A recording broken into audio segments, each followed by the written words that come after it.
So, growing up, my childhood was like a little bit chaotic, and maybe we'll touch on that story at some point during the life of this podcast, but it was always just a little bit easier to like go along and not really voice yourself and just be like, okay, I don't want to have Try to to not ruffle feathers. exactly. Try not to rock the boat. But what I found is that in some of my relationships and work, sometimes in my marriage even, is it would lead to this resentment where I'm like, well, why isn't this person just reading my mind and understanding that I'm upset about this thing? And it's like, well, it's because why would they know that you're upset when you're like being jovial and pretending like everything's okay?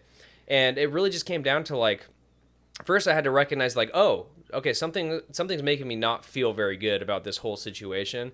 And instead of just sitting on that feeling like, okay, whatever, just, my Uncle Reg used to say, as a man, you take your feelings and you bury them in the backyard. It was like any of those uncomfortable feelings, you just bury that stuff. I was like, oh, okay, not the healthiest way to approach things. That's the old school man That's way. the old school way, right? Yep. Exactly. But now it's like, oh, I'm seeing all these things these aspects to my life and my own the way I run my household, like this isn't good, like I need to address this. And it's easy for anyone who's listening that has that kind of tendency, like I was just describing, to blame the other person and be like, well, they should know, or they should know better, that sort of thing. But it's like, no, like you need to be able to voice yourself in a way that's respectful and calm, and it's not in a demeanor of being antagonistic or angry.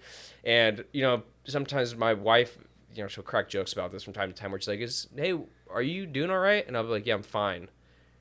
And she's like, okay, now I have two options. Either I can say, are you sure? And then you're really going to get upset, or I just leave it alone. So it's like I was forcing that kind of stuff on her as well by not just saying like, this thing that happened really bothered me. And it could be some type of engagement that she and I had, or something that happened at work or whatever. But, over the last, it's only been over like maybe the last 6 months where I've felt more comfortable in myself to be like, hey, this thing that happened really bothered me, and I need to like talk this through real quick.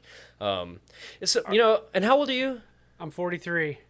How old so you're close to Nate's age. I think he's like 43 is what he said. You guys are old as shit is what I'm getting at. Yeah, Right? I mean, you can see it right here. Yeah.